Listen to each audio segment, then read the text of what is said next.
Hello and welcome to the Headache Doctor podcast, where on this podcast, it's our mission to educate and empower everyone with headaches and migraines so that you can break free from a life of fear of your next headache or migraine and dependence on medication.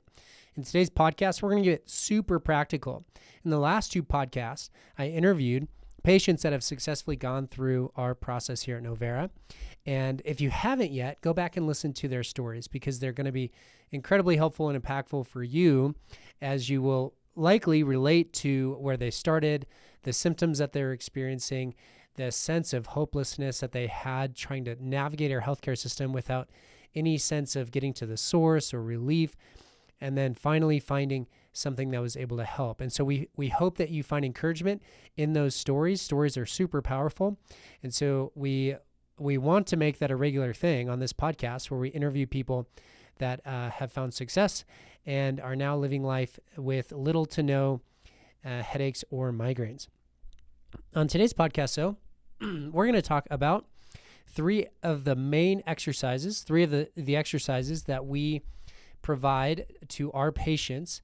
These are kind of like the brushing and flossing in the dental world. So if we're going to take care of our teeth, we brush and we floss in order to prevent cavities. If we want to prevent our necks from increasing in tension to the level where we have headaches or migraines, here's three things that I'm going to have you guys start doing in order to help reduce the level of tension from building up to a point where you get a headache or a migraine. Okay.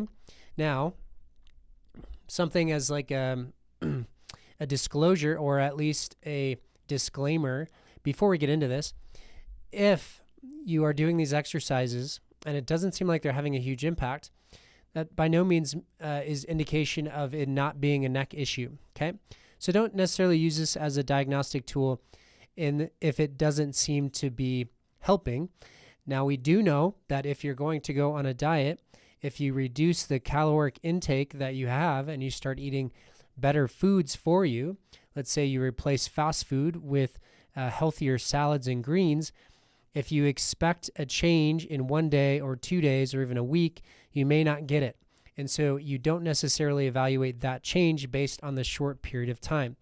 And so what we need to do is lengthen the amount of time that we experiment with something, but we also don't necessarily even need to experiment, because in that same scenario, if you are trying to eat healthier, lose weight, have more energy throughout your day, we know, we don't have to guess. It doesn't have to be in trial and error. We know that eating fast food is not the avenue to do that. Okay. You don't have to guess at it. You don't have to do this experiment with your body to see if maybe fast food is the thing that's going to cause me to lose weight. It's not. Okay. So we also know that sitting for prolonged periods and increasing the amount of tension through your neck is definitely not going to help get you out of your headache or migraine situation. And so these exercises are intended to reduce and specifically address the upper part of the neck, reduce tension in the shoulders, the things that we know are helpful. Okay. So we don't want to tie them and make them dependent on the result of my migraine felt better or my headache felt better. Just like we wouldn't want to tie eating healthier to I automatically have more energy and am losing weight. There are other factors involved. We also cannot take one little element of a healthy thing, implement it into our lives, and expect that to solve all of our problems. Okay. So let's say you take these three exercises, you implement them, and again, you don't see much change. Well, if we go back to the diet example, that would be like swapping out, a soda for a water, but nothing else in your diet changes. Nothing else in your activity changes.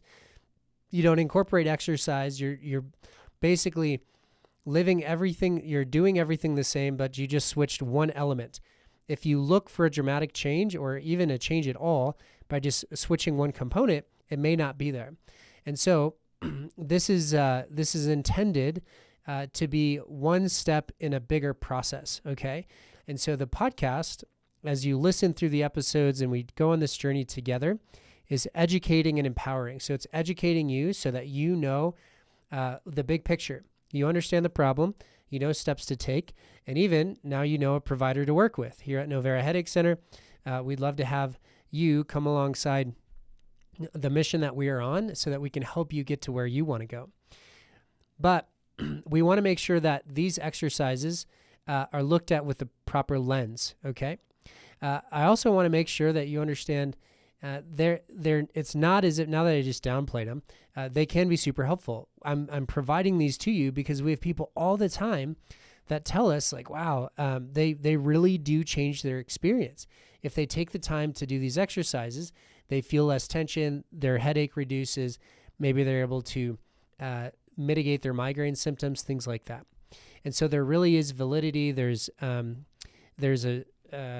value to these exercises. And so I would, and the other thing is they're relatively safe. And so it's kind of like if you can move your body, if you go about your day, if you're walking around, if you're sitting in a car for prolonged periods, there's actually a fair amount of stress that's already placed through our neck and our shoulders. And it's that stress that's a negative that's leading to pain. Okay. And so by doing these exercises, we are almost never concerned with something being harmful. But if you have questions about that, if you have some unique scenario, maybe some past surgical history or something that you're concerned about, then definitely consult with your physical therapist, your physician, and make sure you do your due diligence if you feel like there is some concern, because clearly I don't know your situation. We're just talking on a podcast. So 3 things. Now, if you've listened to the podcast, before I jump into this, if you've listened to the podcast for more than like 1 or 2 episodes, and maybe even 1 or 2 episodes, you've probably heard that little interruption in the middle of the podcast and talking about the SAM device, okay? Now, the SAM device is the most specific thing to solve the underlying problem that is out there on the market right now. And the reason I can say that is, one, because I have the patent on it. So obviously I'm biased, but doesn't mean I'm wrong. I came up with this device in order to address the problem that was being overlooked, that is being overlooked in our healthcare system.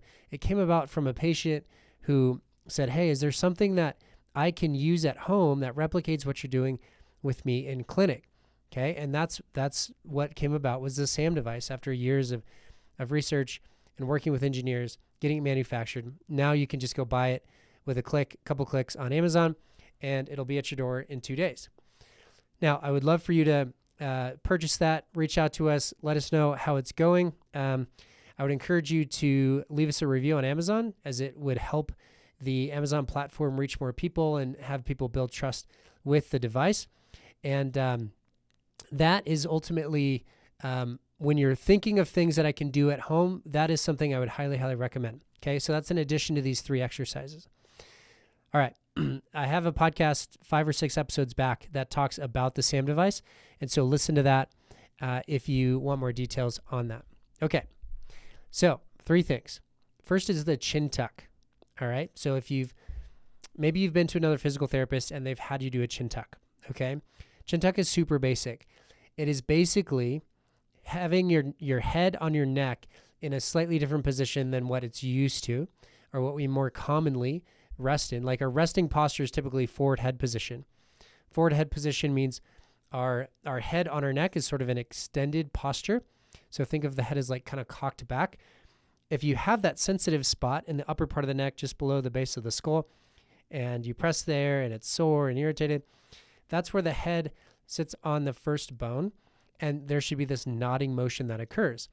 Now, when that nodding motion isn't occurring throughout the day, there's tension that can be built up in that suboccipital area, is what we call it. So one of the simplest ways to reduce the amount of tension that you're carrying through the suboccipital area throughout the day is to do a chin tuck. Okay, so what does this look like?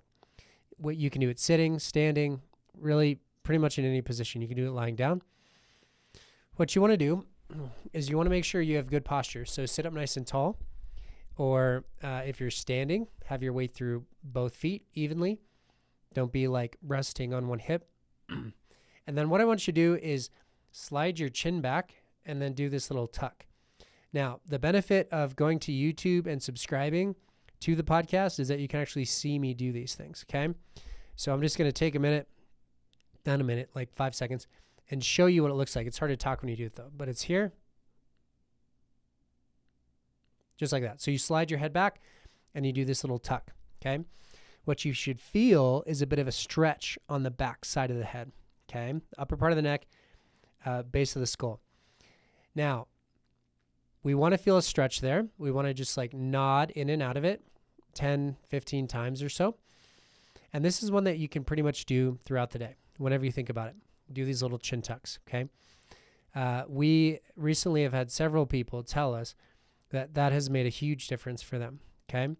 And so something as small as that, as just like sitting up straight, bringing your head back, tucking your chin, can prevent that tension from building, especially if you find yourself having afternoon headaches, evening headaches, as like the tension builds throughout the day.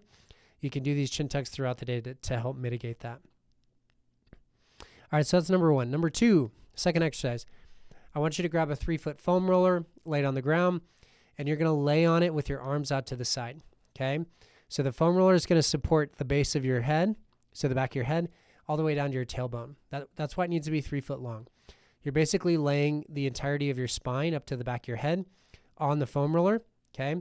Your knees are bent, your arms are out to the side, and you're letting your arms relax so that you feel a stretch through your pecs, okay? Your pecs are like your chest, right?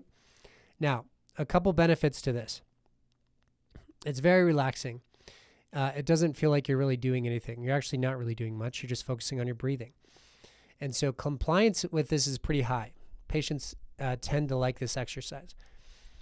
Now, the key here is to spend a good amount of time, like 5-10 minutes or so. Now, a lot of stretches are like 1 to 2 minutes. And people typically think like, man, 1 to 2 minutes is a long time.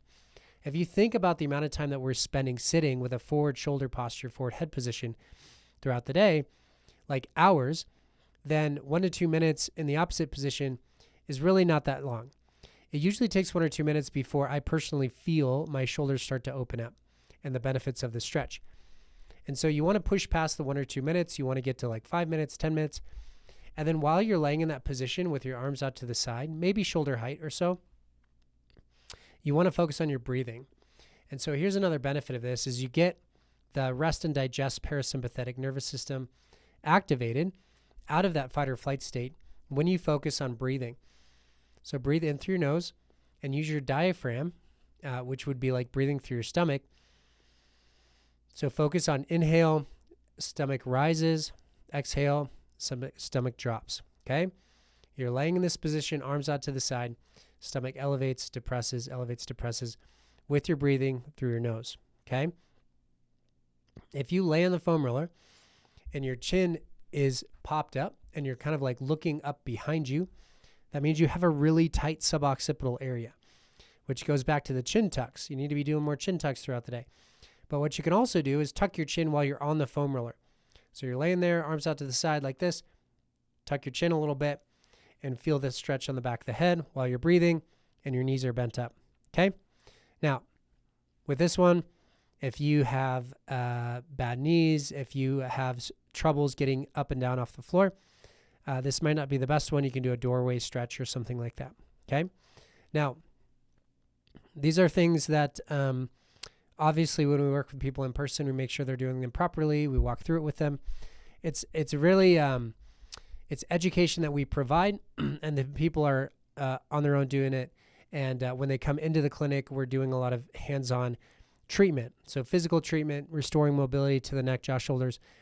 So this is a component of what we do. And pretty much every podcast, I'm like giving you trade secrets and, how we help people and all this stuff. So I actually have quite a few reviews on this podcast where people are like, hey, I just listened to this podcast and like I got better than I thought I ever could. And that's fantastic. I love it. As a business model, it's not that great because ultimately, we need to get paid somehow to keep going. I absolutely love that that's the case, though. This podcast helping you is definitely the goal. My point is, if you feel like, if you feel like you need to take that extra step, which the majority of people listening to this will need to, then reach out to us and we can help you navigate that. And whether get more specific or even like back up and get more broad of like, okay, what are the things we're missing? Things like that. Okay. So this is just a little snapshot that should be helpful. The third thing, okay, rows. Now, rows, if you think of like the little elastic bands, this is like a classic PT move, okay? I used to think like, oh, that's too simple. Like, this is a complex situation and people need complex solutions. And then I realized that people just need to like move more. And so the TheraBand rows are actually pretty effective because when our shoulders are forward, that directly impacts the stress that we're carrying through our neck. Forward shoulder position impacts the neck because we have two muscle groups, the upper traps and the levator scapula, that run from the upper part of the shoulder into the neck. If our shoulders are forward, those muscle groups rely on the neck and they'll pull the neck forward. And so our head will be forward, and that increases the amount of stress through our neck. Okay. So what we want to do is we want to reduce shoulder dysfunction. We want to get the shoulders back in a more proper position. And we do that. One of the ways we do that is just by taking a TheraBand, a light stretchy band. They can have handles on it. It can just be like the ones that you cut, and wrap it around a door handle or a post and just stand up. All right. Have your weight through both feet, have your core engaged, and then do these rows, pulling your shoulders back. Okay. Now, the reason I like this one, TheraBands travel super well. Take it on vacation, you can fly with it, throw it in your suitcase, and you can pretty much find a door handle or a door hinge or something like that you can anchor it in to do the rows. And then it can be accessible as well. So when you're at your home office or even at work or wherever you are, like I said, you can set it up, have it hanging around the door handle. So every time you see it, you just do another set of 10 or something like that. Getting yourself out of that forward shoulder position, teaching your shoulder blades and the muscles that surround your shoulder blades to start to engage, so that takes tension and stress off of your neck. Okay. So there we go. We've got chin tucks, the foam roller pec stretch, and rows. 3 very simple, very easy, very accessible things that you can do every day. I would say multiple times a day. Okay. To go back to what I said at the beginning, this is not intended to fix your problem. Okay. For some people, this might be super helpful. For other people, it might feel like nothing's happening. Now, by and large, if you have headaches or migraines, you have a neck problem. Okay. These are intended to address and take stress off the neck. Again, it's like brushing and flossing. If you brush and floss, you can still get a cavity, right? And so it's not a foolproof thing, but it's something that can help. And by the time I'm towards the end of my career, it would be nice if like I got to the point where people have started to realize that their neck could be a problem associated with their headaches or migraines. And maybe we're all doing things like this in order to keep our necks in good shape. So you don't have to have a headache. You don't have to have a migraine. You just have to have a neck. And if you have a neck, it's probably worth doing these things. So share it with your family members, share it with your kids, share it with your parents. Let them know like, hey, I'm doing these stretches and I feel good. I feel better. And if you have a neck, you should be doing them too. And maybe we can spread the word. I don't know how the dental world did that. Like, I don't know who was the first one to be like, hey, if you take this thing with bristles on the end and then you like scrub your teeth get cleaner. I mean, maybe it was intuitive. I don't know. I'll have to look up the history of the toothbrush. But I wonder how that caught on. And maybe there was a problem, like people's teeth were hurting, and then it solved that problem. And so maybe this is, obviously headaches and migraines are a problem, and we can help solve an element to that problem. So there you go. Give it a try. Share this with someone you know. Share this link to this podcast or on YouTube. If you are watching on YouTube, subscribe to this, send it to someone you know, and that will help increase the awareness of like, hey, there's an actual solution or there's something actionable that you can do outside of taking medication and just wishing your headaches away or avoiding triggers. Because if you Google like things outside of medication to do to treat my migraines, it's like avoid your triggers. Like that's pretty much the only thing that pops up. Okay. But maybe this podcast will start popping up. It's like, hey, like go listen to this podcast by Dr. Taves at Novera, the headache doctor. And that'd be kind of cool. Who knows? The internet rewards things that are helpful. So if you think this is helpful, share it, write us a review, send it to somebody you know who could benefit from it. And let's keep this mission going. Thank you all so much for listening to the Headache Doctor podcast week after week. As always, It's our mission to educate and empower everyone with headaches and migraines so that you can break free from a life of fear of your next headache or migraine and dependence on medication. I'll see you next week.